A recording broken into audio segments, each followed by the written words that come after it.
Hello, everyone, and welcome back to Plane Time 29 here in our Orlando studios in the Oviedo Mall at Gizmo Productions USA. And we are in Orlando. That is our home base. And the National Aviation Safety Foundation is alive and well. This is a project. The Florida Aviation Network is a project of the National Aviation Safety Foundation. Please go to our website and look in on what we have done and what we plan to do. And we cannot do this without our volunteers. This is a complete volunteer organization, and this is a live presentation to you. And so anything that messes up, if they can't clean it up in post, you got it. When we're looking at what's going on here, it's live. And we do this for a good reason, because there's podcasts. And oh, by the way, Tyler's here. Tyler, we have podcasts. Welcome back. Thanks. We have podcasts going on, and Tyler and I, we were talking about, you get a lot of your daily dose of information from podcasts. How much do you get from like our YouTube or our channel or our videos that we do with you? Because you get to be one of our stars. You know that, don't you? You mean like I listen to myself and just regurgitate Regurgitate, yeah. All of it. Yeah, that's what I do. But do you enjoy look at the visual aspects of having a show to watch? Oh, absolutely. I have to be able to. I want to see the interaction, because I think that's important to see. I want to look someone in the eye anyway. So when I see the interaction, I can see you. I know what they're talking about. Good. I know how they're reacting to what you're saying. And Tyler, you know, I'm a little bit. Oh, I shouldn't do that. That messes up my guys, doesn't it? Visual, but.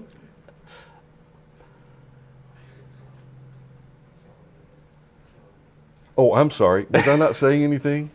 I have to do that to our production guys, because Michael's back there moving. What? His sound was up. It was up. It really was. But no, we have to have some fun, and aviation is an awful lot of fun. It can also be kind of serious too. We don't want to take it too light, but we don't want to get so wrapped up around the axle that we worry about going and flying. There should be no worry. It's about standards, and I'm going to develop this, hopefully the second segment with you, Tyler, on the standards. Yep. The FAA, we have Flight Standards District Office, and the FAA don't maintain airplanes. The FAA don't maintain pilots. They establish the standards, and then they make sure that the applicant or the individuals involved in aviation meet those standards. And not just, you can always surpass a standard, but you can't come up short. So Correct. Overkill. Tyler, I was, and again, we're going to wrap on more into the pilot side of the house here for our second segment. But worldwide, according to the Boeing study, there's 716,000 is a projected need for mechanics. Correct. AMTs, aviation or aeronautical maintenance technicians. Yes. Okay, on the pilot side of the house. Oh, one other thing I want to mention. The start salary is around 60. Correct. Starting salary. That's start. Because I had a guy at the break say, well, that's not a whole bunch to start. I mean, you're a greenhorn. Correct. But actually you get up around the 80s and the 90s, some shift differential if you don't mind working Nights, weekends. Third shift, weekends, road trips. Road trips. I mean, there's all sorts of fun to have. And another thing I want to mention, then I'm going to let you talk a little bit, it's the WIFM. You familiar with the WIFM? I don't think so. The WIFM is what's in it for me. Oh, yeah, of course. Okay. So it's not all about money, but you can make a good living being maintenance. The pilots, I call them the stick wigglers. Yeah. Their pay is a little bit different scale, but there's a little different training involved. There's a lot of different training involved. And the pressure, can you imagine being responsible for how many lives sitting behind you every time you get in and you hit the master switch? I mean, yeah, but then you think about it on the other side. I mean, I'm over there fixing an aircraft and I don't do it right. Every time that aircraft goes out, you're now responsible for all those passengers in the back, plus the pilots, and the flight attendants on board. So that's a pretty heavy job of it itself. So I think they're pretty equal. And again, the WIFM for a maintenance type and a mechanic is to know when they see that aircraft take off, I put the panel on that aircraft and everything underneath that is just the way it's supposed to be. Yep. It meets the standard. Agreed. So pilots, I've heard this thing about a shortage, but what is the projection, Tyler, on how many you guys and gals you're going to need? And they come through in swarms. Yes, they do. So what's your swarm predication right now? I think we're going to need over 500,000 in the next decade. I think that's what it is. It's a lot of pilots. Let's just go with that. Coming up short in I think by the time 2032 rolls around, I think we're going to show a 17% gap, which is roughly around 15,000 pilots short between now and 2032. So the amount of pilots that are going to be needed and hired within that time frame is going to still be significant. What we're not going to see, if you go back to, we're not going to see the significant hiring that we saw in 2022, 2023, which we were pushing the 12,000, 13,000 mark per year in the United States alone. We're going to go back to, we'll probably see in 2026 right around what we call baseline, what we were seeing prior to COVID, which is around 5,700 total in the let's just go with the majors. So United, Delta, and American, which are roughly hiring. United being the big player here, they're looking at roughly hiring around 2,500 next year. American and Delta roughly hiring around 1,500 each.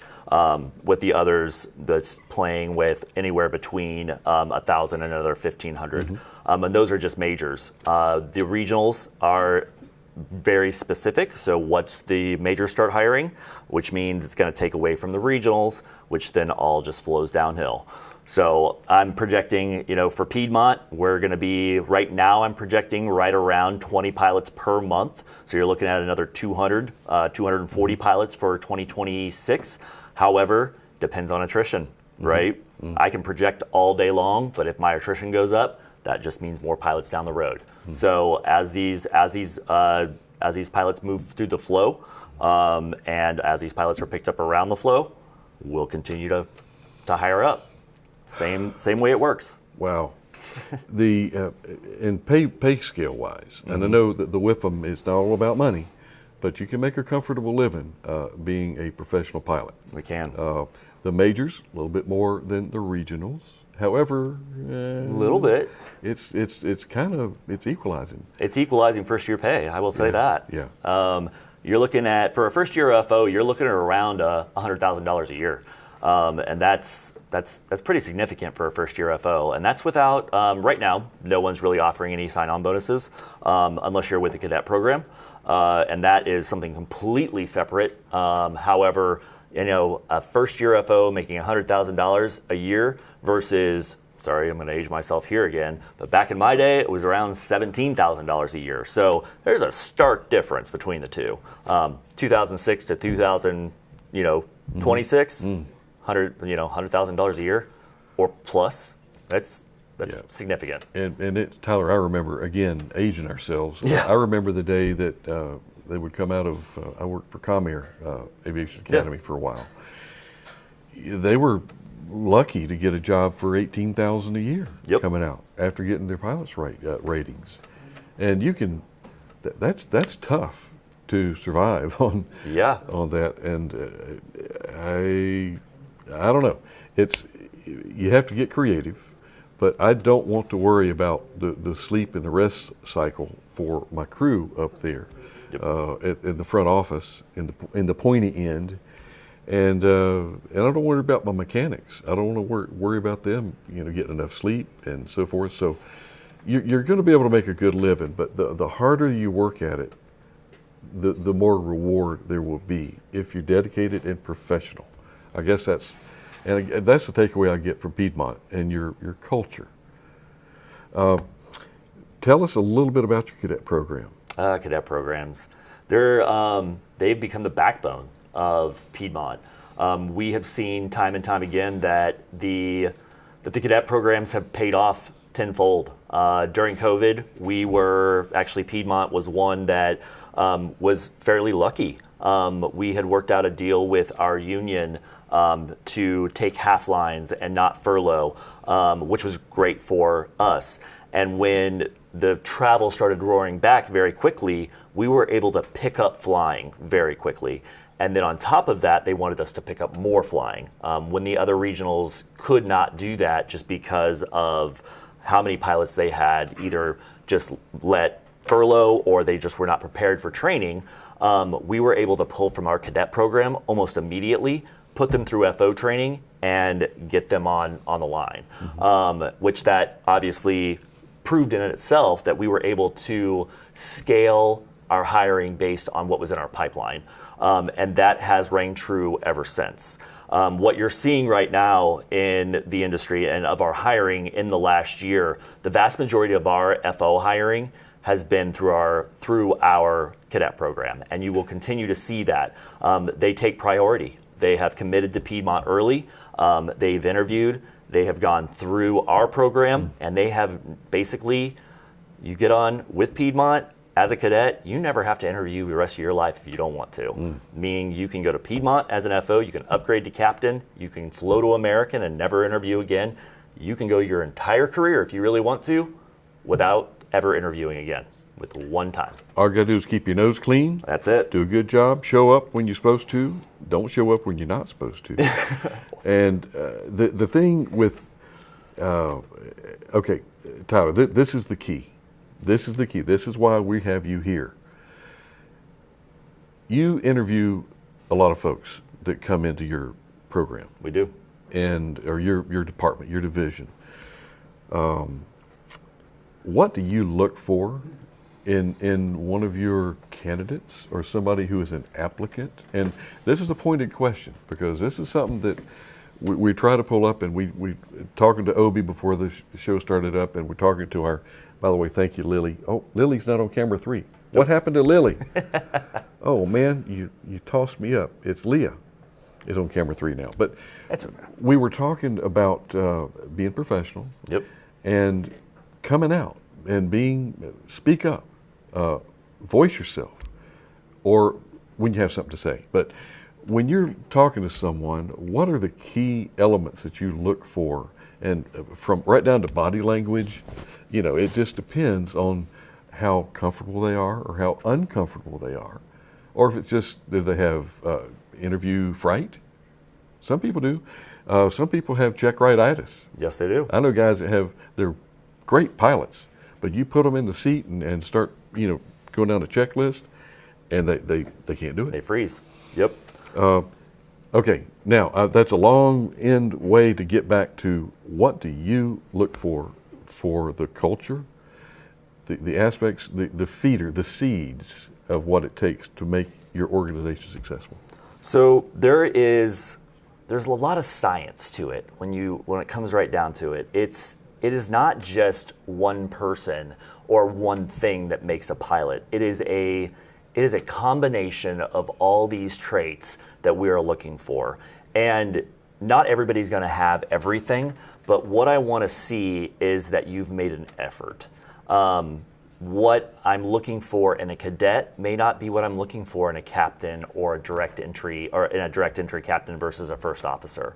But they all have these little pieces that if they come together just right, there's going to be almost like magic, right? And the one thing that I am looking for, though, is someone that I would want to spend time with talking to. Because if I'm going to be locked in a cockpit with someone or a flight deck with someone, am I going to be able to get along with them? Are we going to get along? I mean, that's fine. But if I can communicate with them effectively, if I have the ability to hold a conversation with them and to find some commonality with, that's one thing. Looking at their resume, I'm going to find that, I'm not looking for just flight hours. I'm not looking for just, I went to this school, I have this many hours, I did this, and, that's it. I want to see that you're a well-rounded individual. I may ask what you do outside of work, right? I may ask where you volunteer or what organizations you're part of. I want to see that you're more than just a pilot. And that's important to me, and that's important to my team, because I feel like this, as a part of a culture that is very caring about its community, we want to know that you are going to be part of that and you're going to continue to add to that culture. And the ability to have that, to articulate that, is going to be important. Like I said earlier, it's important to my team that you are able to sit and talk about your failures or your challenges during your training, and fess up to it. If you own something, own it and own it well, and tell me what you learned about it. Those are some key factors involved with that. Now, there's some tricks right now that a lot of people are thinking that, I'm not going to get in because I'm not part of a cadet program, or I have to have X amount of hours, or I have to do this or that. There's going to be things that make you more competitive. There's going to be things that are going to be more competitive, or like holding an ATP CTP, or doing your written first, instead of having us send you. There's very few airlines out there that will actually pay for your ATP CTP anymore. That's just the nature of the beast right now. The pipeline, there are plenty of qualified FOs out there right now, just because of the way the economy and the way that the airline industry is right now. Will that change? Looking at the numbers, yeah, that's going to change, and it will change relatively quick. And the retirements are coming there. We, as an airline and as the industry, we know the pipeline is there. Looking at the way the schools are full right now and what their enrollments look like, we know that all of that is going to lead to a large amount of people. What the problem is, though, is we don't know. We know that pilots are there because our applications are full. However, we know that those applications are on file everywhere. So there's not really a good mix. So what we need you to do is we need you to be very intentional with your interviews. We need you to be upfront and honest with us. We need you to keep your nose clean. And we need you to keep on flying, because being complacent, just sitting around not doing anything while waiting for an interview, is the worst thing you're going to be able to do. Because you're going to have to remain active. I know it's expensive. I know that it's not something that you want to go and spend money on, but keep on building that instrument time. Get that actual if you can. Those are going to be some key components, and continue to interview prep. I can't stress that enough. It's hard enough to go into an interview prepared. Going into an interview unprepared, it will show, and it will show hard, especially when you are up against competitive people. Knowing that the job right now is there, so many people want the job, and there's only so many slots, that it's going to be rough. And if you're unprepared and you're not prepared for the onslaught of interview questions, or how to even interview or explain, a failure or a challenge, or even do a tell me about a time, it's going to show, and it's going to, the person next to you or the person that's going to come after you answers that better, they're going to take that person over you. And unfortunately, that's just the way it works right now. Not saying we're going to get back to the way it was, but that's where it's at right now. Well, Tyler, how important is it to you to see an individual sitting in front of you that's wanting one of your jobs? And this is, well, let me sidestep just a little side story. A good friend of mine has a daughter, and she's 20 years old, and she wants to take flying lessons. And she would like to go further and get into maybe flying for the airline someday. And I said, well, I'll help you as much as I can. I can guide you, I can direct you. But why are you concerned about it? You seem to be overly concerned. Well, Ben, I've been smoking weed, ever since I was 16 years old, daily. And I said, well, that doesn't mix with flight training. Nope. It just doesn't. Oh, but I'm perfectly fine with a little buzz.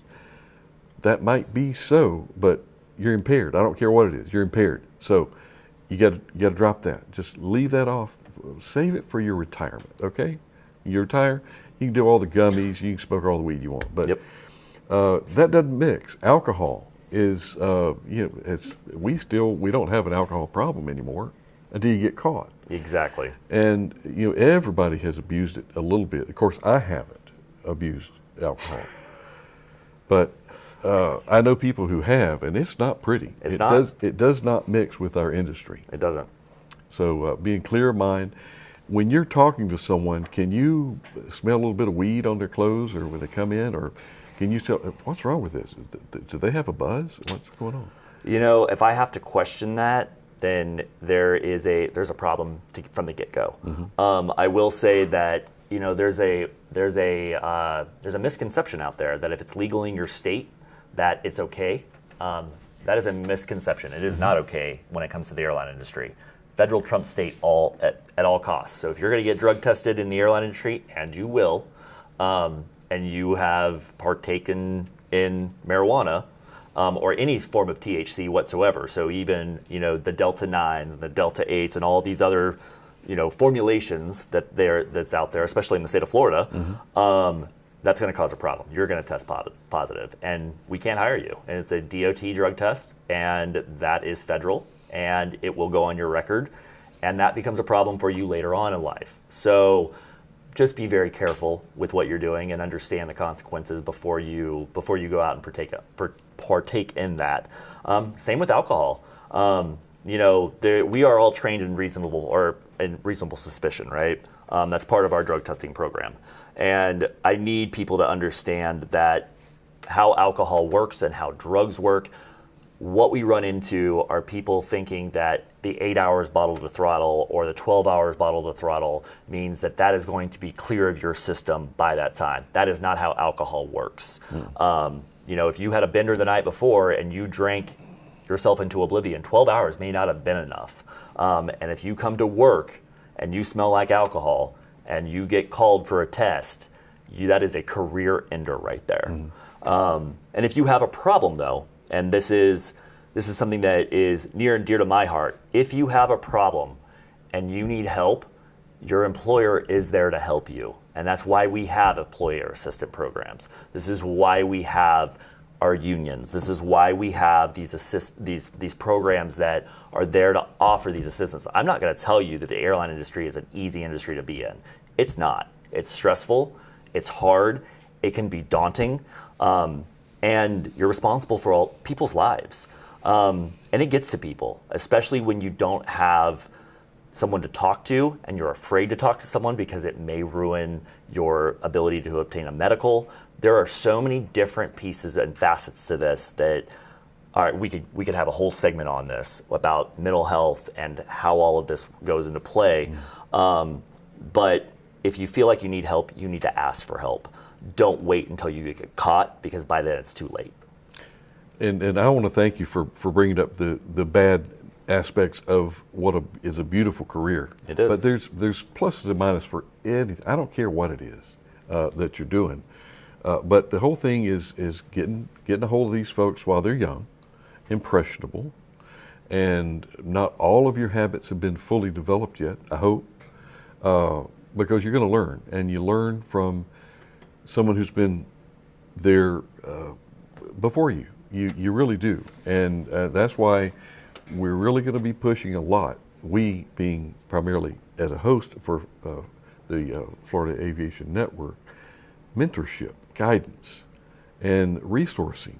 It's not always knowing the answer, it's knowing where to go to get the answer. Absolutely. So, and we all learn, and I'm learning still. Me too. Even at my senior seasoned age. I'm not old, seasoned. But, I'm old enough. But Tyler, the flying aspects of it is, and there's something that you haven't mentioned yet that always comes up with the airlines, is past privileges. Whew. Man, you get to travel, you get to go anywhere, at least where Piedmont flies, but there's some kind of reciprocal things going on. So the nice thing about being owned by American Airlines is that we fly non-rev or non-revenue or pass travel as an American Airlines employee. So an American Airlines employee travels as space available, right, on our own air carrier. However, Piedmont, PSA, and Envoy are the same. And that's a great benefit to us. But also, as an employee, you have past travel on other carriers. So meaning that I can go and fly on, let's just say, Southwest or United or Delta as a corporate employee, or even as a pilot or my family. We can just pay a small fee and go on Delta to, let's say, LAX. I can fly on them nonstop from Tampa. Those are some of the privileges, because, let's be real, flying standby isn't always the easiest, but having to be able to back up those plans is let's just say it's very nice to have those. I will say we are using the term privileges now instead of benefits, and that is the truth. Privileges is right. Benefits, it's a lovely benefit, as much as I would love to call it that, but it's a privilege because they do get taken away if you don't do it right. And that is one of the things that I try to stress to our cadets. Our cadets actually get travel benefits now. They are part of the past travel program. We just added that recently in this past year. That's a big perk. It's a huge perk. And they are able to fly non-rev on any American Airlines flight. They don't get the Z travel like we do. However, it's still a perk to be on the American Airlines network to fly wherever they need. Wherever we fly, they can fly. But it is one of those things where you have to be very, very careful with the privileges that you get, and any carriers like that. Unfortunately, there are people out there that just don't follow the rules, and when you don't follow the rules, you get a privilege taken away. It's kind of like when you got grounded as a kid. But yeah, it is a lucrative business, and it's got a lot of perks to it. I will say that. And traveling non-rev is as long as you're rigidly flexible. That's the key. You can do it. But and again, I wish that I was younger again, but I am. I really hadn't grown up. When I grow up, I'm going to figure out what I want to do in life. But I want to share as much as I can. And that's one of the reasons that we do these presentations. We have guests like you to come and share this. And with the FAA flight standards, and hopefully the folks that are watching this are participating in the WINGS program. And you're going to be able to take the code at the end of this segment and go online, FAAsafety.gov, and do your thing. And get involved, stay involved. Tyler, any parting? We got a 15-second, maybe 20 seconds if you want. Parting thoughts. Yes. So I think that there are a few things. I think those of you that are looking to be a pilot or want to have an aspiration to be a pilot, join a cadet program. I'm not saying join Piedmont's cadet program, though I would love to have you. Join a program. I think that is going to be the key into getting a position at an airline, especially in the United States at this point. The coming years are going to be very telling. With if you are an aspiration to be a mechanic or an A&P, take a look at Piedmont's tuition payment program, especially if you live on the East Coast or have an aspiration to live on the East Coast. It's up to $30,000 financial assistance to go to school. We pay for it. And at that, I think just make sure you're taking care of yourself. Excellent parting thoughts. Tyler, always a pleasure to talk with you, and it's a pleasure to bring this to you. And again, hang on for this code for your FAA WINGS credit. I'm Ben Colman, Plane Time 29. We're out. We'll see you next interview.